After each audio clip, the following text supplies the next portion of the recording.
आज हम लोग डिफरेंट इंटीग्रेशन के बारे में डिस्कस करेंगे।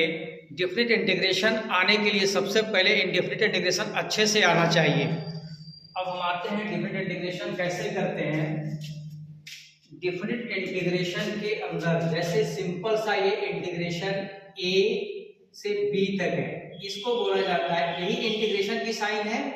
इससे पहले हम लोग करते थे इंटीग्रेशन, इसमें ये लिमिट नहीं गिवन था, इसको हम लोग इनडिफरेंट इंटीग्रेशन कहते थे, मतलब इसकी कोई बाउंड्री लाइन नहीं थी।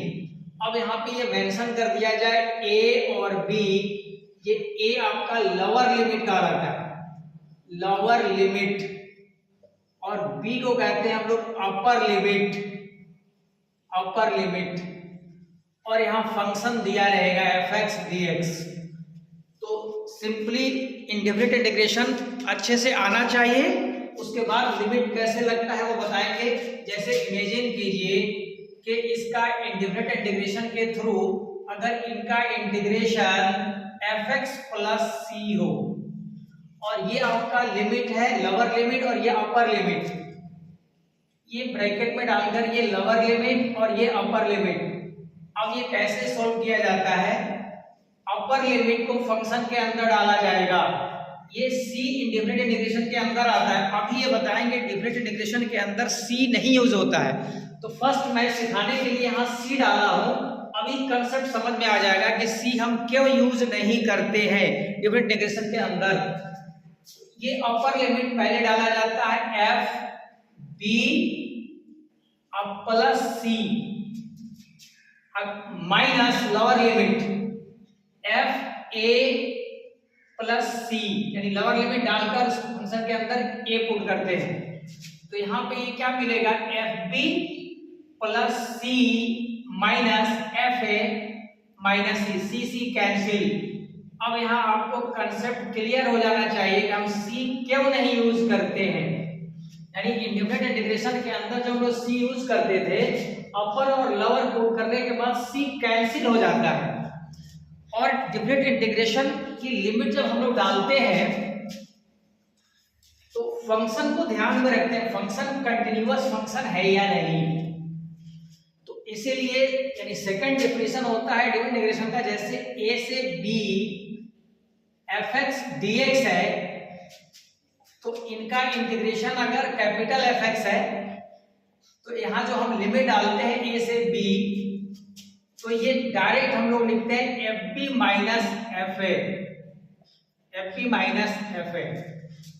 अब ये फंक्शन a और b के बीच में कहीं डिसकंटिन्यूअस है, डिसकंटिन्यूअस है, तो उसको हम लोग लिमिट को ब्रेक करते हैं। वो लिमिट को ब्रेक करना हम सिखाएंगे।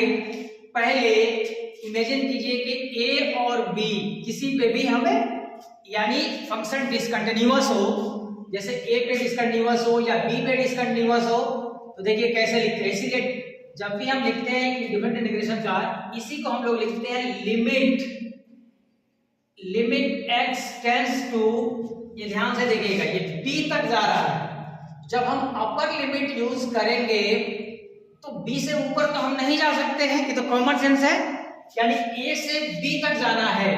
तो अगर b पे फंक्शन डिसकंटिन्यूअस है तो हम वहां पे b माइनस यूज करते हैं, b minus f(x), limit x tends to b minus, यानी upper limit, minus limit x tends to a। देखिए अब यह a से ग्रेटर, अगर a पे डिसकंटिन्यूअस है तो हम a के बाद वाला पॉइंट लेंगे, यानी a प्लस, a से जस्ट ग्रेटर, तो यहाँ a प्लस। ये जब हम लोग एग्जांपल करेंगे तो अच्छे से समझ में आएगा। तो अगर कहीं पे फंक्शन डिसकंटिन्यूअस है यानी कंटिन्यूअस नहीं है, तो उसी हिसाब से लिमिट को ब्रेक करके यूज किया जाता है। तो आपका डिफिनेशन के थ्रू ये फॉर्मूला है fb माइनस fa। जब फंक्शन डिसकंटिन्यूअस हो तो रियल में फॉर्मूला हम ये यूज करेंगे, limit x tends to b minus, यानी इसी को हम आगे सिंपलीफाई करें तो ये हो जाएगा fb minus minus fa plus, यानी हम ये यूज कर सकते हैं यहाँ पे।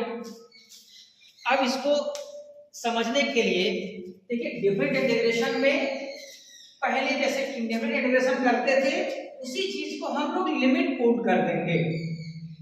अभी तो बिल्कुल जनरल चलेगा, बिल्कुल सिंपल वाला प्रोसेस से हम आपको समझाते हैं कि कुछ प्रैक्टिस हो जाए, उसके बाद हम लोग चलेंगे यानी प्रॉपर्टीज में चलेंगे, ज्योमेट्रिकल मीनिंग में चलेंगे और धीरे धीरे लेवल को बढ़ाते हुए जेईई मेंस लेवल तक। तो देखिए जैसे मैं एग्जांपल ले लेता हूं, सिंपल सा एग्जांपल लेता हूं, एक्स स्क्वायर 2 to 4 dx। धीरे धीरे लेवल को बढ़ाएंगे, इनका इंटीग्रेशन वही सिंपली इंडेफिनिट में एक्स क्यूब बाई 3। यहाँ c यूज नहीं करते, अभी c का कंसेप्ट मैंने बता दिया। 2 से 4 तो ये हो जाएगा 4 cube by 3 minus 2 cube by 3, 4 4 the 16, 4 the 64, अब बाई 3 8 बाई 3, ये हो जाएगा हमारे पास 56 बाई 3। ये बिल्कुल मैंने सिंपल सा एग्जांपल लिया। अब देखिए अब मैं एग्जांपल लेता हूं,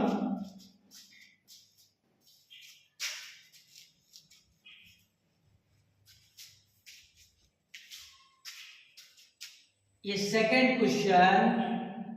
जैसे मैं यहाँ पे मेंशन कर दूं sin 2x into sine 3x और यहाँ लिमिट डाल दो 0 से पाई बाई 2, 0 से पाई बाई 2। देखिए हमारे पास sin 2x 3x इंटू का कोई फॉर्मूला नहीं होता है इंडेफिनिट में। तो सबसे पहला काम ये ट्रिगो का फॉर्मूला से इसको प्लस या माइनस में हम ब्रेक करेंगे, तो ट्रिगो का आइडेंटिटी, ट्रिगो का कंसेप्ट अच्छे से आना चाहिए।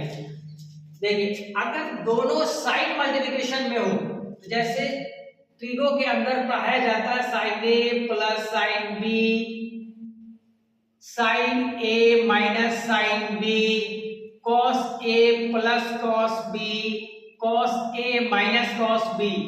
इसके अंदर ये 2 sine A plus B by 2 into cos A minus B by 2। फिर यहाँ अगर नेगेटिव होता है तो कॉस मेजोरिटी में, मेजोरिटी का मतलब प्लस करना, 2 cos A plus B by 2 into sine A minus B by 2। और जब कॉस का फॉर्मूला हो तो या तो दोनों कॉस एक साथ आएगा या दोनों साइन एक साथ आता है। तो जैसे कॉस के पॉजिटिव वाले फॉर्मूले में 2 cos a plus B by 2 into cos A minus B by 2, और cos के निगेटिव वाले में दोनों साइन आएगा, 2 sine a plus B by 2 और इसी के अंदर b माइनस ए बाई 2 होता है और ये बाकी चीजों में a माइनस बी होता है। तो ये तो प्लस से इंटू में जाने का हुआ। तो अगर हमारे पास इंटू अवेलेबल हो तो ये अभी मैंने बताया कि प्लस और माइनस से इंटू में जब जाते हैं तो दोनों साइन कब आता है, कॉस के फॉर्मूले में आता है। दोनों कॉस मतलब दोनों कॉस मल्टीप्लाई में वह कॉस के ही फॉर्मूले में आता है। एक कॉस और एक साइन जब इंटू में आएगा, एक साइन या एक कॉस, तो वह साइन का फॉर्मूला होगा। जब साइन के पॉजिटिव वाला formula sine A plus sine B, तो दोनों साइन आएंगे, और नेगेटिव वाला जो फॉर्मूला होगा, दोनों साइन नहीं मतलब साइन मेजॉरिटी में होगा, कॉस माइनॉरिटी में होगा। माइनॉरिटी का मतलब माइनस, और जब sign A minus sine B होगा तो कॉस मेजॉरिटी यानी ए प्लस बी कॉस के साथ आएगा और साइन के साथ माइनस आएगा। तो अब यहाँ दोनों साइन में है और सबके साथ 2 आता है, तो अगर मैं यहाँ 2 मेंशन कर दूं और 1/2 निकाल दूं, तो ये सिंपल तरीका है कि जब हम इनटू से प्लस और माइनस में आते हैं, इतना तो क्लियर हो गया कि ये दोनों कॉस आएगा, तो माइनस आएगा क्योंकि कॉस के नेगेटिव वाले में ही दोनों साइन आते हैं, जबकि पॉजिटिव वाले में कॉस के दोनों कॉस आते हैं। तो यहाँ दोनों साइन है। तो अब देखिए यहाँ पे हम क्या करेंगे, 3 - 2 यानी एक बार एंगल को माइनस किया जाता है, 3 - 2 यानी cos x, यानी माइनस से पहले कम लिखा जाता है, कम मतलब माइनस, और 3 + 2 यानी ये cos 5x। यही फॉर्मूला फिर अगेन करेंगे तो ये चीज आ जाएगा। तो ये जहन में बैठा ले, ये 11 ट्रिगो के अंदर अच्छे से इसका कंसेप्ट क्लियर होना चाहिए। इसीलिए मैं बार बार कहता हूँ इंटीग्रेशन तभी बेहतर होगा जब ट्रिग्नोमेट्री अच्छा हम कर ले, और इंडेफिनिट अच्छा होगा तभी डिफिनिट अच्छा होगा। तो अब इनके इंटीग्रेशन में कुछ है नहीं, देखिए यहाँ तो इंडेफिनिट हो रहा है, अभी बिल्कुल इंडेफिनिट है, उसके बाद लिमिट को हम पुट करेंगे। तो cos x का इंटीग्रेशन क्या होता है, sin x, अब cos 5x का इंटीग्रेशन sin 5x/5, इंटीग्रेशन में ये डिवाइड हो जाता है। लिमिट यहाँ 0 से लेकर π/2 तक। अब देखिए अपर लिमिट डालते हैं 1/2, जैसे ही अपर लिमिट डालेंगे sin π/2 1। अब देखिए यहाँ π/2 डालेंगे तो 5π/2 हो जाएगा, तो 5π/2 तो यानी 4π/2 का मतलब 2π, अब प्लस π/2 यानी फर्स्ट क्वाड्रेंट में π/2 की वैल्यू जो होगा वही देगा, तो यानी 5π/2 का मतलब यानी ये फिर हो जाएगा यानी π/2 की वैल्यू यानी 1/5, तो इसके नीचे है। जब हम लोअर लिमिट डालेंगे तो यहाँ ये भी 0 ये भी 0, यही हमारा आंसर होगा। तो ये हो जाएगा 1/2 5 - 1 4/5 2 to the 4 यानी सिंपली 2/5, इसमें c यूज नहीं करते हम लोग। ये हमारा सेकंड आंसर हो गया। इसी तरह से धीरे धीरे मैं लेवल को बढ़ा रहा हूं, जेई लेवल तक हम लोग करेंगे। अब देखिए नेक्स्ट क्वेश्चन मैं लेता हूं। नेक्स्ट क्वेश्चन जैसे लिमिट 1 to 3 हो, एक क्वेश्चन लेते हैं cos log x by x dx। तो इंडेफिनिट के अंदर हम लोग अच्छे से पढ़े हैं सब्स्टिट्यूशन मेथड। यहाँ देखिए सब प्रैक्टिस से आता है, log x का डिफरेंशिएशन 1/x होता है। तो अगर मैं यहाँ पे log x को लेट कर लो t, तो ये 1/x dx dt के बराबर हो जाएगा। तो अब ध्यान से हम लोग देखें, इसी के अंदर मैं लिमिट भी चेंज कर देता हूं। देखिए लिमिट कैसे चेंज होता है, ये x का लिमिट था लेकिन हमारा फंक्शन t में चेंज होने जा रहा है, तो इसीलिए अब लिमिट t का रखना होगा। जैसे ही यहाँ x की जगह 1 डालेंगे log 1 0 होता है, यानी ये t की लिमिट 0, और यहाँ 3 डालेंगे तो ये log 3 हो जाएगा। किसकी वैल्यू, x की वैल्यू 3, तो ये t का लिमिट हो गया। अब हमारे पास ये cos log x को अभी मैंने t माना था, तो अब देखिए dx/x हमारे पास dt हो गया। अब लिमिट मैंने चेंज कर दिया तो इंटीग्रेशन को वापस नहीं आना पड़ेगा। जैसे इंडेफिनिट में हम लोग करते थे, किसी वैल्यू को t मानते थे फिर t को x में आते थे, अब यहाँ x में आने की जरूरत नहीं है। cos t का इंटीग्रेशन sin t, फिर यहाँ लिमिट हमारे पास 0 से log 3 तक, यहाँ c नहीं यूज करते हैं, फिर t की जगह पे डालेंगे तो sin log 3, और ये हमारे पास जब 0 डालेंगे sin 0 होता है, यही हमारा आंसर हो जाएगा। तो इंडेफिनिट इंटीग्रेशन अगर आता है तो डिफरेंट इंटीग्रेशन आप बहुत अच्छे से करेंगे।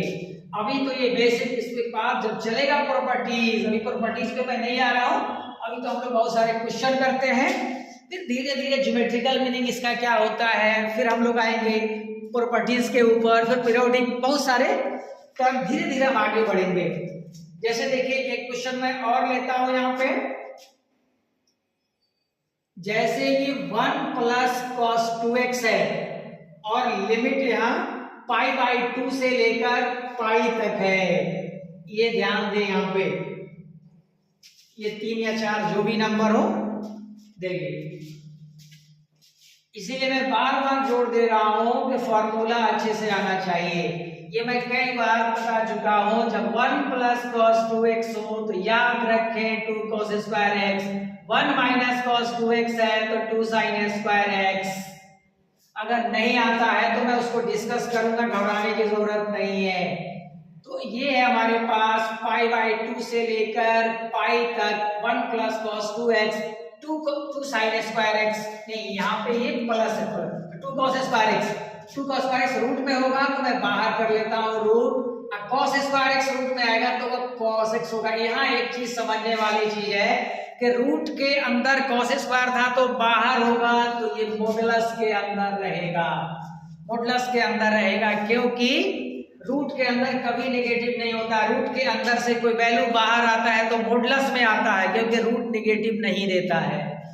तो अब ध्यान दें कि मॉडुलस फंक्शन हम आसानी से समझ चुके हैं कि मॉडुलस होता क्या। मॉडुलस में अगर कोई प्लस आता है तो बाहर प्लस ही होता है, मॉडुलस में अगर कोई माइनस आता है पुट करने पे तो बाहर उसको प्लस लिखना है, यानी नेगेटिव करके लिखना है। तो अब देखिए π/2 से पाई, सेकेंड क्वाड्रेंट के अंदर cos नेगेटिव होता है, तो अगर मैं यहाँ मॉडुलस से बाहर निकाल दूं, ये √2 को बाहर कर दूं, तो ये मुझे माइनस कॉस एक्स लिखना पड़ेगा। क्यों?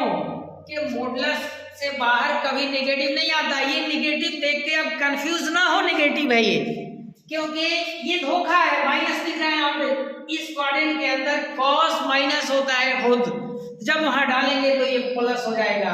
फिर अब इनको इंटीग्रेट कर देते हैं। कॉस का इंटीग्रेशन होता है साइन एक्स, तो माइनस तो पहले से माइनस साइन एक्स, और लिमिट हमारे पास π/2 से पाई तक।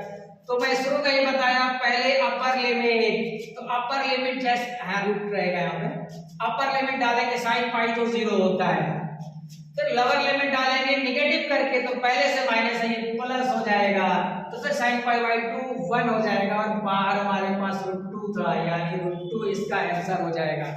√2 इसका आंसर हो जाएगा। आसानी से आप लोग समझ गए।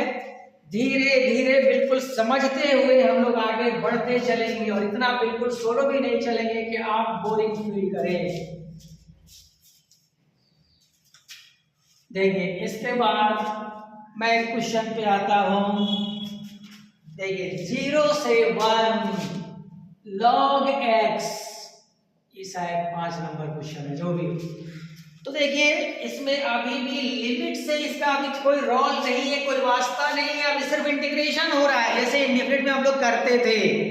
तो log x करने के लिए बाई पार्ट्स अप्लाई करेंगे। तो बाई पार्ट्स यानी ये पहला फंक्शन log x 1 का इंटीग्रेशन, तो क्या होता है x माइनस log x का डिफरेंशिएशन 1/x, 1 का इंटीग्रेशन x होल का इंटीग्रेशन 0 to 1 0 to 1 0 to 1।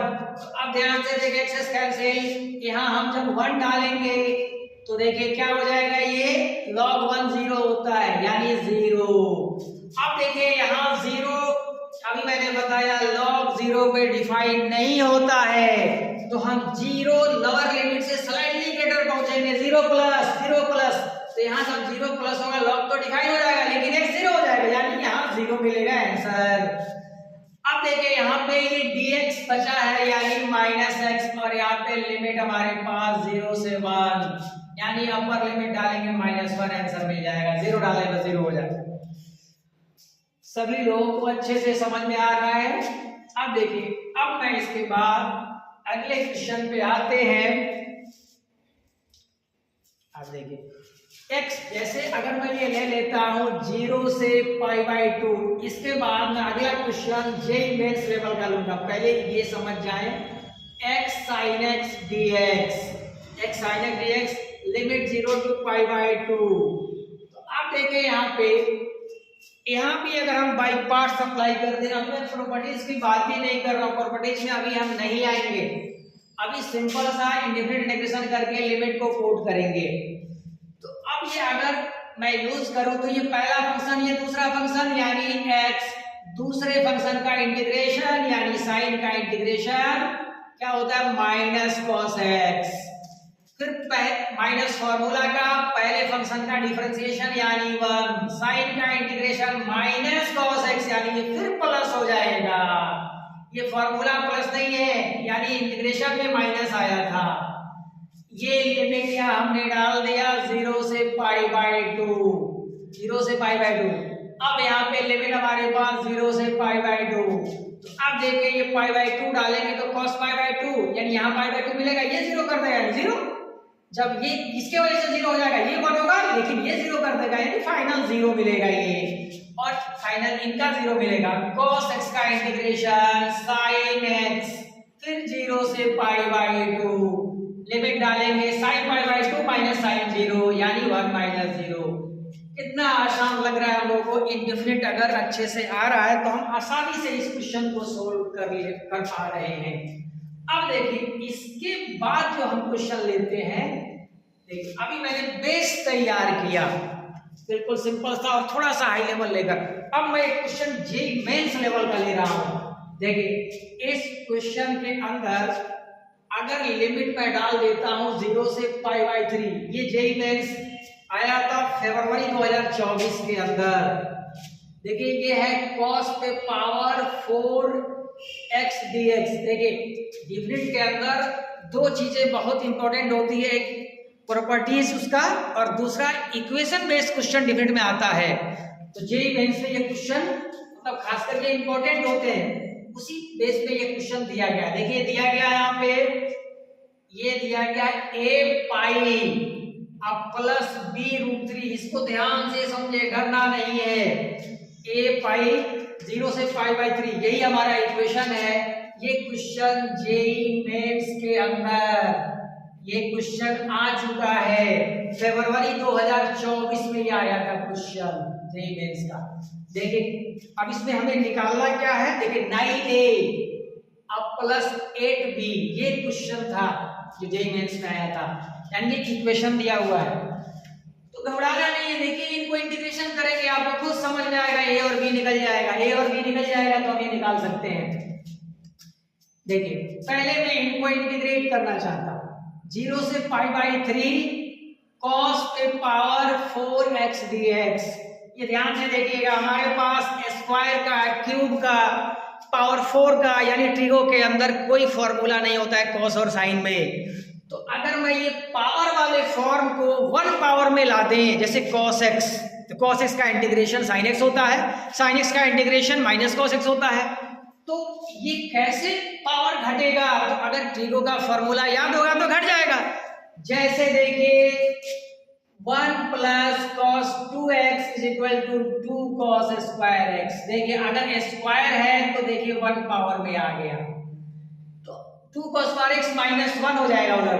तो अगर मैं ये पावर 4 है तो देखिए पावर 4 को अगर मैं ऐसे लिख दूं 0 to π/3, यहाँ देखिए cos स्क्वायर x करेंगे तो नीचे आ जाएगा 2, तो cos पावर 4 है तो cos स्क्वायर x पावर 2, तो cos स्क्वायर x को अगर मैं चेंज कर दूं 1 प्लस cos 2x/2, ये होल स्क्वायर। तो अब देखिए इसके बाद अगर मैं यानी ये cos स्क्वायर x फिर स्क्वायर, तो cos स्क्वायर x को तो मैंने लिख दिया, स्क्वायर बच गया।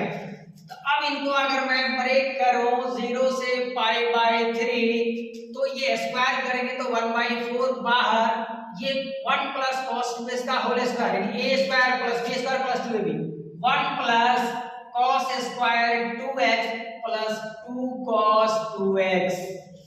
अब देखो फिर ये स्क्वायर है, इन स्क्वायर को फिर मैं चेंज करूंगा।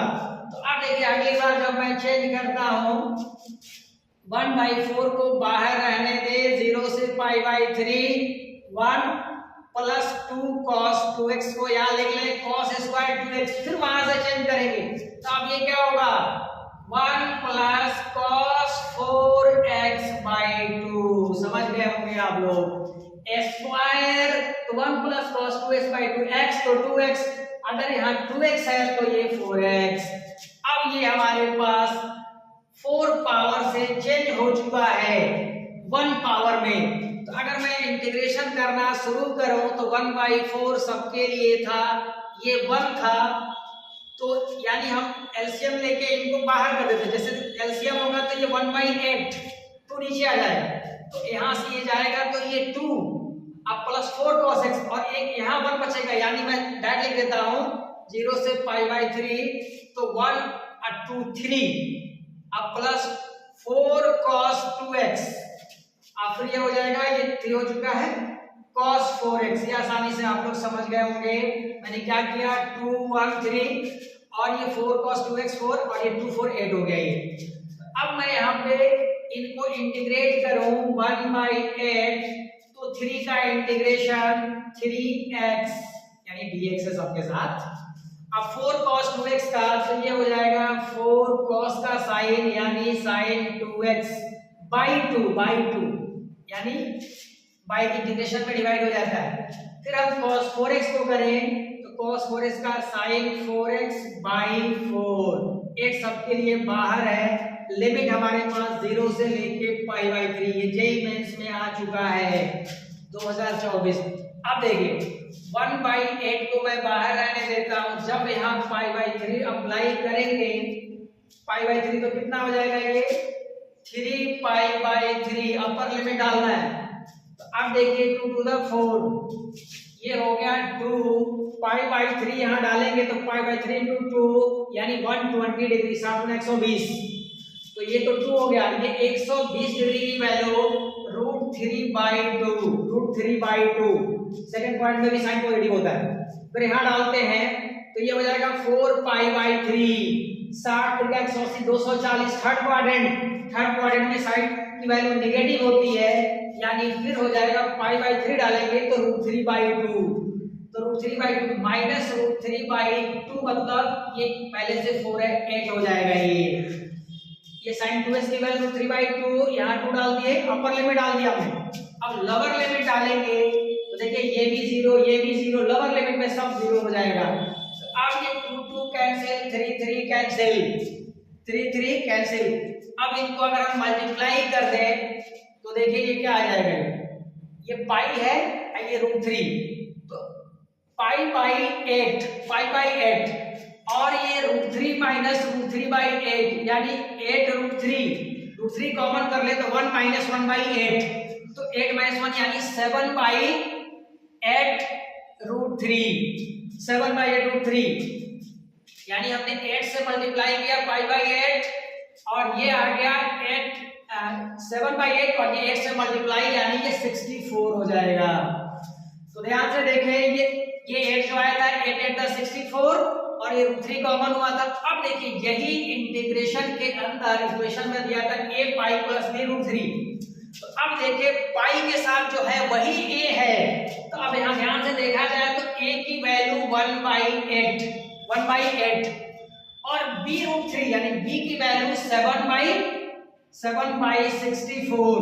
अब हमें फाइंड करना था 9a प्लस 8b, तो 9a यानी 1/8 8b।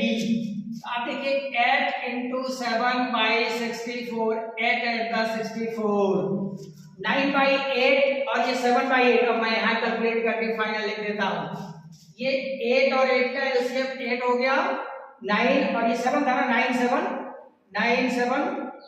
16, तो 16/8 यानी 9/8 7/8 9 7 16/8 यानी ये हो गया हमारे पास 2, इसका आंसर आ गया। तो देखिए कितना आसानी से हम लोग ये जेईई मेंस क्वेश्चन जो 2024 में था हमने इनको सॉल्व कर लिया। तो कभी भी पावर में रहे तो हम कोशिश करेंगे 1 डिग्री में कन्वर्ट करने के लिए।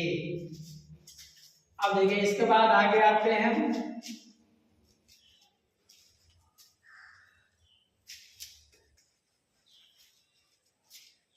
ये प्रैक्टिस करेंगे तो बहुत आसान लगेगा। जब हम प्रॉपर्टीज में आएंगे तो प्रॉपर्टी से तो क्वेश्चन और इजी बन जाता है।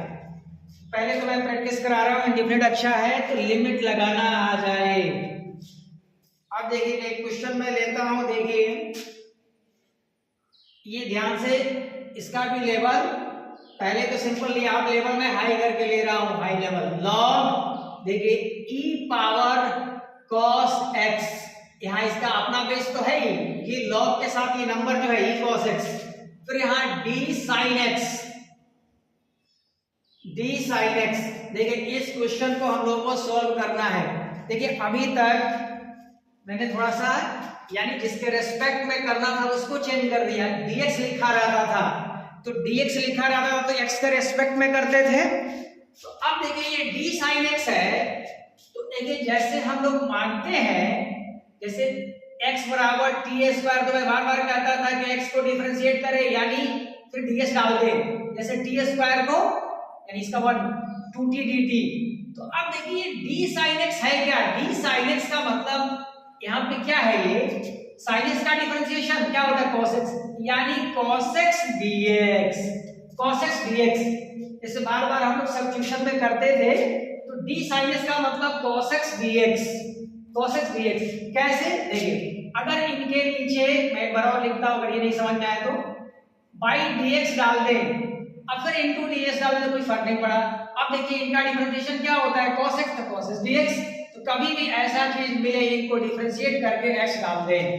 तो अब देखिए यहाँ पे और log के अंदर ये प्रॉपर्टीज है, log के अंदर e बेस और कोई भी नंबर वहां पे x हो y हो तो ये कैंसिल होकर e यानी e बेस पे और उसी बेस पे कोई नंबर हो तो कैंसिल होकर x मिलता है। तो आप ध्यान से देखें ये 0 to 1 ई ये कैंसिल हो जाएगा, तो यहाँ बचेगा ये cos x, और ये d sin x का मतलब cos x dx। देखिए आसानी से आपको समझ गए, ये सिर्फ देखने में आपको डिफिकल्ट लग रहा था, देखिए कितना आसान है। यानी जब मैंने इस तरह का क्वेश्चन इसलिए लिया कि आपको ये dx की जगह पे कुछ और दिया हो तो उनको हम कन्वर्ट करना सीख जाएं। तो अब ये हो गया cos स्क्वायर x dx, और अभी मैंने ट्रिको का हेल्प लेके प्रीवियस क्वेश्चन को स्क्वायर से 1 पावर में आए थे, तो ये हो जाएगा 1 plus cos 2x by 2 dx, limit 0 to 1 0 to 1, फिर 1 by ये 2 को बाहर कर लीजिए, 1 का इंटीग्रेशन x cos 2x का sin 2x by 2, limit 0 to 1। अब 1 by 2 लिमिट डालेंगे 1, तो 1 sin 2x, यानी ये हो जाएगा कितना sin 2 by 2, लोअर लिमिट डालेंगे माइनस करके सबको 0 कर देगा, यही हमारा आंसर हो गया। यानी आंसर हो गया 1 by 2, और फिर 1 by 2 से यानी ये हो जाएगा sin 2 by 4, ये आंसर हो गया। देखिए क्वेश्चन कितना आसान था, देखने में डिफिकल्ट लग रहा था। जब इस तरह के क्वेश्चन हो तो हम लोग इस तरह से करते हैं। फिर अब मैं आगे आता हूं, क्वेश्चन और लेता हूं।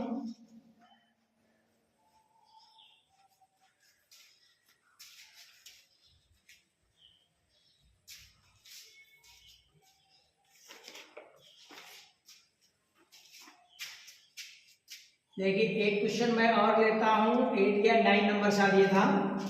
If f0 is equal to 1, f2 is equal to 3, f2 is equal to 3, f-2 is equal to 5, तो हमें फाइंड करना है 0 to 1 x f double dash 2x dx।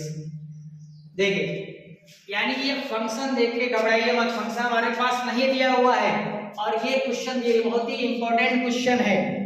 देखिए तो हम लोग क्या करेंगे इस क्वेश्चन के अंदर, सब्स्टिट्यूशन अच्छे से हम लोग जानते थे इंडिफिनिट में, तो पहले 2x को हम लोग लेट कर लेंगे, ये सिंपल बन जाएगा।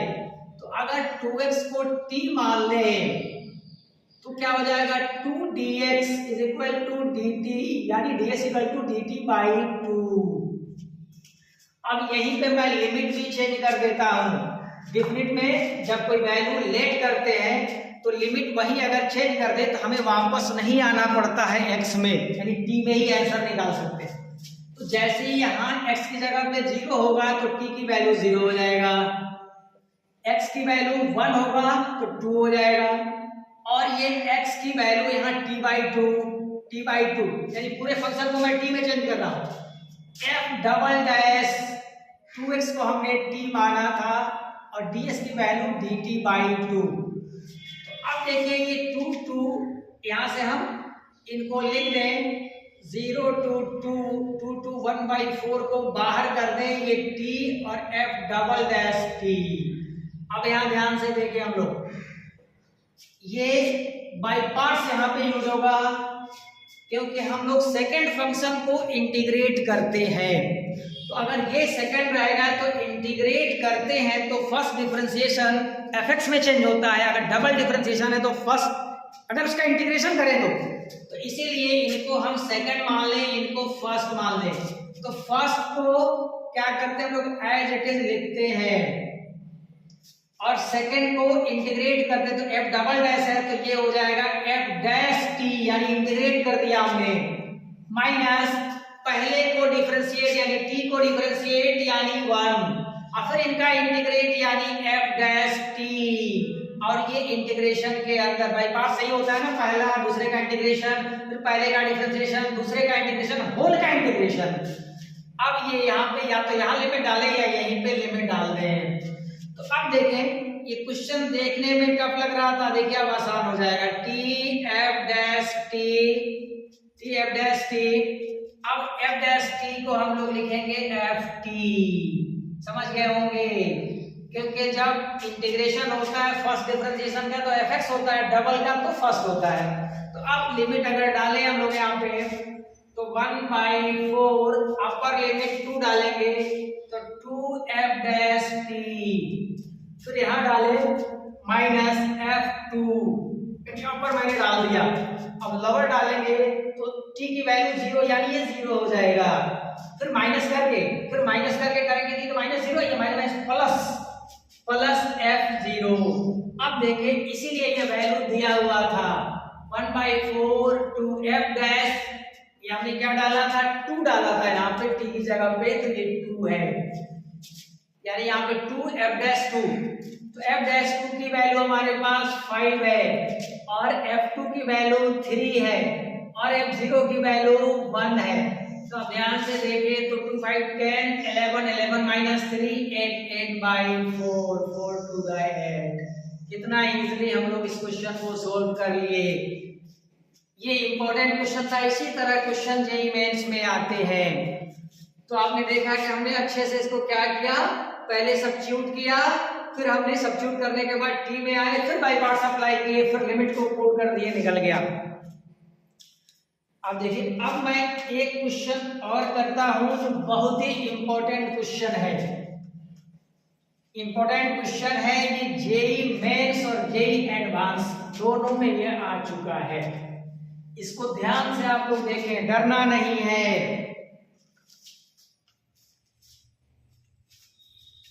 देखिए ये क्वेश्चन नंबर 10 यानी ये 4 8 8 0 इंटीग्रेशन 0 से 1 माइनस x पावर 40 पावर 60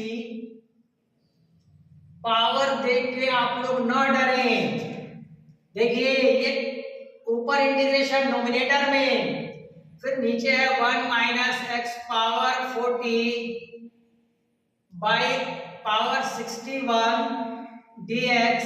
देखिए इस तरह के क्वेश्चन देखेंगे तो आप जो पहली बार कर रहे हो तो पहले यही सोचेंगे कि इनका इंटीग्रेशन हम अलग कर ले, इनका अलग कर ले और पुट कर दे। ये बहुत ही लेंदी होगा। एक तो ऐसे ही ये पावर है, उसके ऊपर भी 60 है। इस तरह के क्वेश्चन को ऐसे नहीं करते हैं, ध्यान से देखिएगा, बहुत इंपॉर्टेंट है ये। इसको मैं I1 मान लेता हूँ, इस इंटीग्रेशन को I2 मान लेता हूँ। इसमें से किसी एक को लेकर दूसरे में कन्वर्ट करें तो आसानी से इसकी वैल्यू निकल जाती है। तो देखिए हम क्या करते हैं, मैं पहले इसको ले लेता हूँ यानी I2 को। I2 is equal to 1 minus x power 40 power 61 dx। अब देखिए मैं I2 को लेके चल रहा हूँ, डरे ना I1 आ जाएगा। कैसे आएगा, फिर हम I1 बाई I2 यानी हमें निकालना क्या है 48 80 I1 बाई I2, यही तो I1 है। तो अब देखिए अगर मैं यहाँ पे यानी हम लोग क्या जानते हैं कि इनको डिफरेंशिएशन करेंगे तो 61 बाहर जाएगा, तो यानी 60 आएगा, 60 ये। तो अगर मैं यहाँ 1 से मल्टीप्लाई कर दूं और 1 को फर्स्ट फंक्शन और इनको second function by parts apply कर दूं तो ध्यान से देखिएगा, पहला फंक्शन 1 जैसा है वैसे ही रहेगा और पहला फंक्शन, एक मिनट, पहला फंक्शन और पहले फंक्शन को डिफरेंशिएशन करना पड़ता है, तो यानी पहला इसको आप माने और सेकंड इसको माने, क्योंकि इनको डिफरेंशिएशन करेंगे तो 61 से 60 आएगा, ये पावर कम होगा, तो इसीलिए आप इसको फर्स्ट माने। तो अगर इसको फर्स्ट मानता हूं तो 1 माइनस एक्स पावर 40 पावर 61, पहले फंक्शन को हम लोग कुछ नहीं करते हैं, एज इट इज लिख लेते हैं। सेकंड फंक्शन 1 का इंटीग्रेशन यानी x, फिर फॉर्मूला का minus differentiation of first function यानी ये, तो डिफरेंशिएशन जब होगा तो 61 बाहर जाएगा।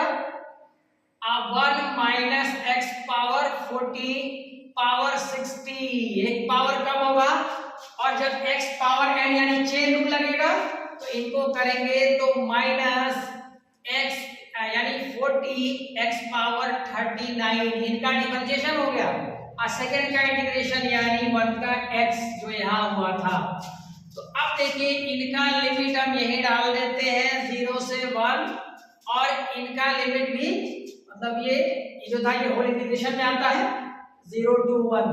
तो अब देखिए यहाँ पे ये जब लिमिट डालेंगे तो 1 डालेंगे तो ये 0 यानी ये 0 होगा तो सबको 0 करेगा, तो यानी ये वैल्यू पूरी 0 हो जाएगी, तो यानी I2।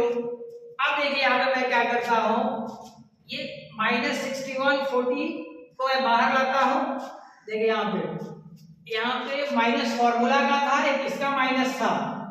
तो अब यहाँ पे अगर मैं इसको ऐसे लिखता हूँ, I2 ये 0 हो गया, माइनस प्लस लिख लेता हूँ 61 इंटू 40, यानी ये माइनस और ये माइनस, यहाँ पे ये हो गया 1 माइनस एक्स पावर 40 और x पावर 40।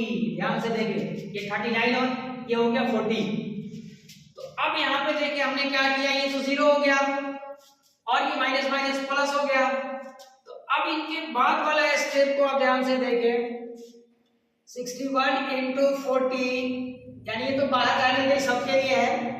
अगर मैं इसको ऐसे लिख दूं, ये ध्यान से देखिएगा, ये बहुत ही इंपॉर्टेंट चीज लिखने जा रहा हूं यहाँ पे, यानी 1 माइनस एक्स पावर 40 है ये 1 माइनस। तो अगर मैं इनको माइनस रहने देता तो और मजा आता, यानी इनको माइनस प्लस हो जाएगा। तो अब देखिए हम क्या करेंगे, 1 माइनस एक्स पावर 40 अब -1, मैंने कुछ नहीं किया, ये माइनस में था, 1 और 1 हम मेंशन कर दिया। अब देखिए बहुत मजा आएगा इसके बाद, I2 इज इक्वल टू, अब इनसे इनको मल्टीप्लाई करें, ये यहाँ पे 40, यहाँ 60 था ना, ये 60 था, 60। तो अब जब इनके साथ मल्टीप्लाई होती है 61 बन जाएगा, 61 40 ये हो जाएगा इनके साथ मल्टीप्लाई, तो 0 से 1 माइनस एक्स पावर 40 पावर 61। अब देखिए जब ये तो बाहर था, बाहर रहने दें इनको, अब इनके साथ मल्टीप्लाई होगा तो -1 minus x power 40 power 60 integration 0 to 1। अब आप लोगों को कुछ समझ में आ रहा मैंने क्या किया? आप लोगों को ये लग रहा है कितना डिफिकल्ट होगा? डिफिकल्ट नहीं देखिए, मैंने I2 को लिया, बाय बार सप्लाई किया, ये कौन है? यही तो I2 है, इसी को लेके मैं चला था। ये कौन है? यही तो I1 है। तो आपने क्या देखा, I2 61 40 को मल्टीप्लाई भी कर देते हैं, 4 और 4 6 24, यानी 24 40, एक मिनट, हाँ 4 4 के 24 40, ये हो गया हमारे पास I1। ये I1 नहीं, ये I2, ये I2 हो गया। और हमने एक चीज यहाँ पे जो मैंने बाहर रखा था उसको मिस किया, यहाँ पे माइनस माइनस, ये माइनस माइनस माइनस माइनस, अब सही है। तो ये माइनस, ये I2 है और ये कौन है? ये I1 है, I1 है। अब अगर इनको मल्टीप्लाई करें, देखिए ध्यान से, तो I2 इज इक्वल टू, ये I2 से मल्टीप्लाई होगा तो -24 40 I2, और इनसे multiply minus minus plus 24 40 I1। इनको इधर लेके आए तो ये प्लस होकर 24 41 I2, ये प्लस हो गया, ये हो गया हमारे पास 24 40 I1। अब ध्यान से देखें, हमें क्या चाहिए? I1 by I2, यानी पहले मैं I1 by I2 निकाल लेता हूं।